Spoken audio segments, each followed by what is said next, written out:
आज वो माँ रो रही है, लेकिन उसे कोई धीर बंधाने वाला भी नहीं है। रोती रही, रोते रोते बेहोश हो गई, फिर होश आया, फिर रोने लगी। इतना भी नहीं था कि अपने पुत्र पर कफन भी डाल देती। कवि ने तो यहां तक लिखा है,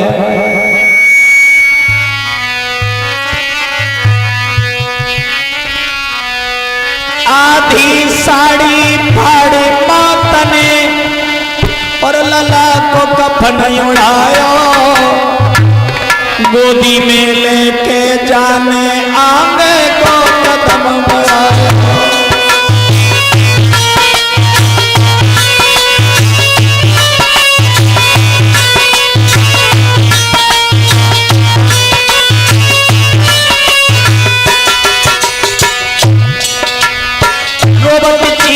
चली गगन में रोहित की महतारी,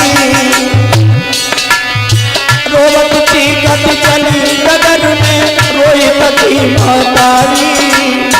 कौन जन्म के पाप भाई मेरे जीवन की खारी, कौन जन्म के पाप भाई मेरे जीवन की खारी।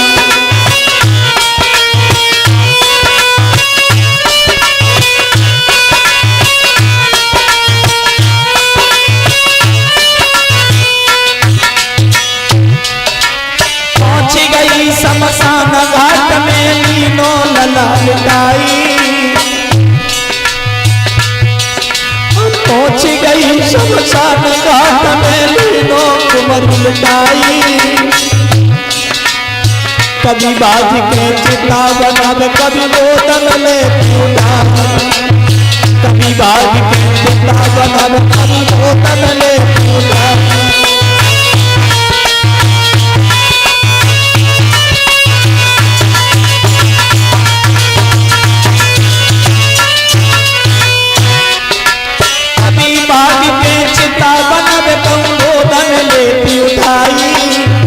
आगे बढ़ के हरिश्चंद्र ने उन्हें आवाज लगाई, आगे बढ़ के हरिश्चंद्र ने उन्हें आवाज लगाई।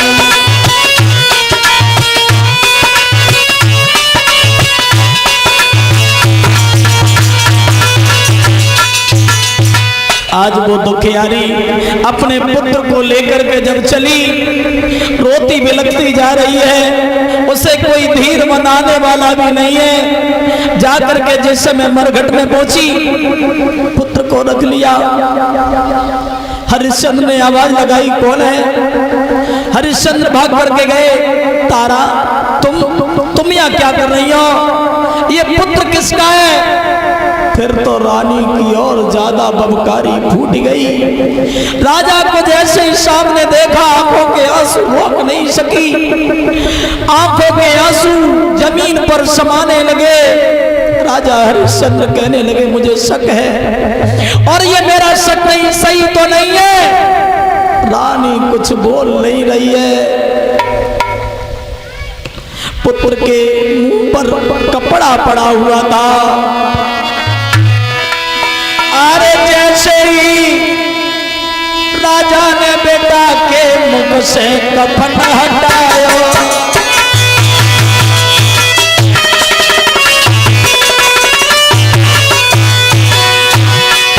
कोई बेटा के मुख से राजा ने कफन हटाई।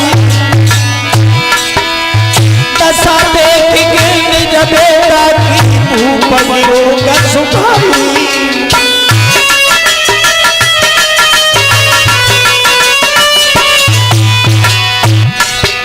रानी, तारा, ये क्या हुआ? मेरा बेटा मर कैसे गया? रोहिदास मर कैसे गया? तो रानी बोली, महाराज भूल गए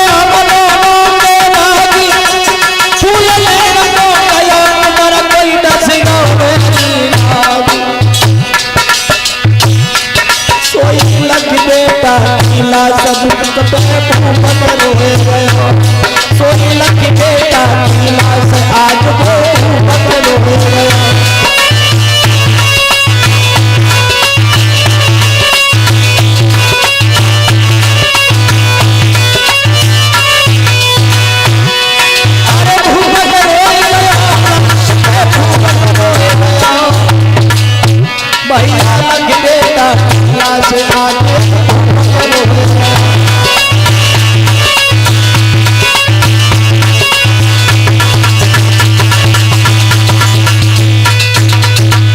आज जैसे ही कपन को हटा करके देखा महाराज हरिश्चंद्र ने, बोले तारा ये क्या हुआ, ये पुत्र मर कैसे गया। रानी ने आंखों में आंसू लेकर के एक बात कही, स्वामी अरे बंद करे बैसाख कुमार जब फूल न तोरे आयो।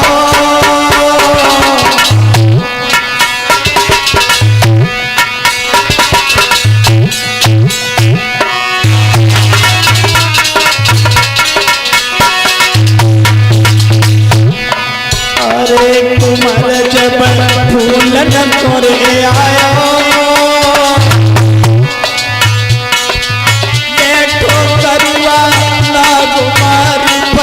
बिसियर ने खाया, बैठो करिया बिसियर ने खाया।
भक्तजनों, आज वो मैया बड़े तरीका से बिलख रही है, उसे कोई धीर बनाने वाला भी नहीं है।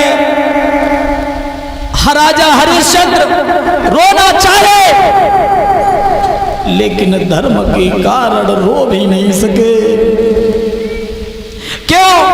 क्योंकि अगर रोते हैं तो उनका धर्म नष्ट हो जाएगा।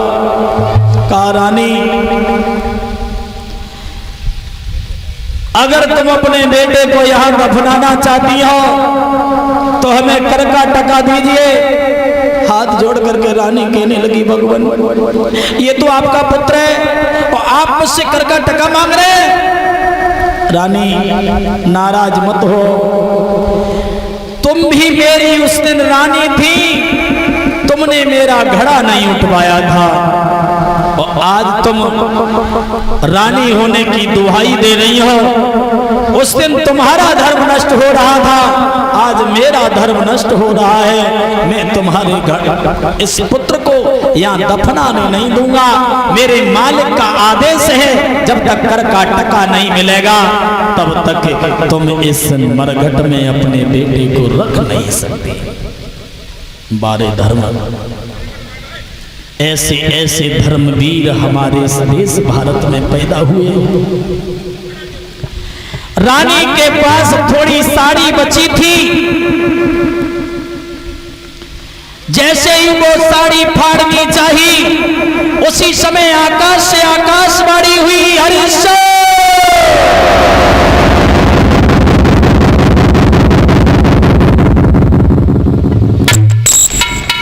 रुक जाओ, ठहर जाओ। अरे क्या तुम इसे बिल्कुल ही नग्न कर दोगे? आधी साड़ी तो इसने अपने पुत्र के लिए लगा दी कफन के लिए, अब आधी साड़ी तुमने अगर ले ली तो इसका पतिव्रत धर्म नष्ट हो जाएगा और ये मैं कदापि होने नहीं दूंगा। भगवान नारायण चतुर्भुजी रूप में प्रकट हो गए। बोलिए नारायण भगवान की। हाथ पकड़ लिया हरिश्चंद्र का। पुत्र ऐसा मत करो, भगवान के पैरों पर गिर गए। अच्छा, 101 रुपया श्रीमान सत्येंद्र कुमार जी की तरफ से, और उनका कहना है ये हरिश्चंद्र की कथा जो हो रही है उस पर खुश होकर के भागवत अच्छी लगी, खुश होकर के 101 रुपया हमें भेंट किए हैं।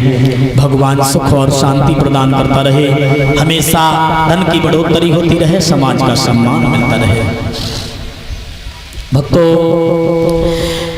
आज महाराज हरिश्चंद्र को रोक दिया, पैरों पर गिर गए। हरिश्चंद्र कहने लगे भगवान मैं आपके दर्शन करके धन्य हो गया। तब तक विश्वामित्र आए। हरिश्चंद्र हमें पहचाना? बोले तुम? अरे तुमने तो मेरा पूरा घर बर्बाद कर दिया। तुम वही तो हो जिसने मेरा राज ले लिया था, तुम्हें कैसे भूल जाएंगे? कहा राज्य हम वापस करने आए हैं, अब हमें नहीं चाहिए राज्य। बोले क्यों? कहा हमने तुम्हारी केवल परीक्षा ली थी, परीक्षा, और इस परीक्षा में तुम पास हो गए, हम राज्य देने आए हैं। हरिश्चंद्र कहने लगे प्रभु हम इस राज्य का क्या करेंगे? इस राज्य में मेरा बेटा मारा गया, मैं क्या करूंगा इस राज्य का? बोले नहीं पागल हो, अरे बेटा तुम्हारा कहीं नहीं मरा है, आवाज लगाओ। जैसे ही आवाज लगाई वही बेटा उठ करके खड़ा हो गया। विश्वामित्र कहने लगे वरदान मांग लो। राजा हरिश्चंद्र कहने लगे वरदान मांगे तो हमारी रानी मांगे, जिसने लाखों दुख झेले, परेशानियां उठाई, लेकिन धर्म को पीठ नहीं दिखाई, मुझे कुछ नहीं चाहिए। रानी हाथ जोड़ करके कहने लगी प्रभु जब जब इस पृथ्वी पे जन्म लेके आऊं यही मुझे पति मिले, यही पुत्र प्राप्त हो, बस और हमें कुछ नहीं चाहिए। हरिश्चंद्र कहने लगे एक वरदान हमें भी दे दो। तुमने मेरी परीक्षा ली, बहुत अच्छी बात, लेकिन आने वाले समय में कलयुग में किसी की परीक्षा मत लेना, नहीं तो संतों को अपमानित तो होना पड़ेगा। बस हमें कुछ वरदान नहीं चाहिए। इतना कह करके आज रानी राजा रोहितास अवधपुरी में वापस चले आए और भगवान नारायण परम धाम को चले गए। बोलिए गोविंद भगवान की। अपने बैकुंठ धाम के लिए चले गए। लेकिन कुछ विद्वान ऐसा भी लिखते हैं ये रानी मठिया में पहुंची थी, बच्चे काट करके मायावी बच्चे बना दिए थे विश्वामित्र ने, उन्हें काट करके उनका खून लगा दिया था और तब आवाज लगाई थी, तब हरिश्चंद्र मारने गए थे तारा को। लेकिन गोविंदा दास विनीत के अनुसार केवल यहीं तक की कथा है। ये केवल जो लीलाएं खेलते हैं वो अपनी कथा थोड़ी जोड़ लेते हैं उसमें आगे बढ़ाने के लिए, थोड़ा दुख का विषय आ जाता है इसलिए वो कथा को थोड़ा जोड़ देते हैं। लेकिन गोविंदा दास विनीत जी ने जो रामायण के अंदर लिखा है, श्रीमद् भागवत के अंदर जो लिखा है वो यहीं तक की कथा है। हमने दोनों बताए देंगे आपकी, जो अच्छी लगे वो आप। बोलिए गोविंद भगवान की।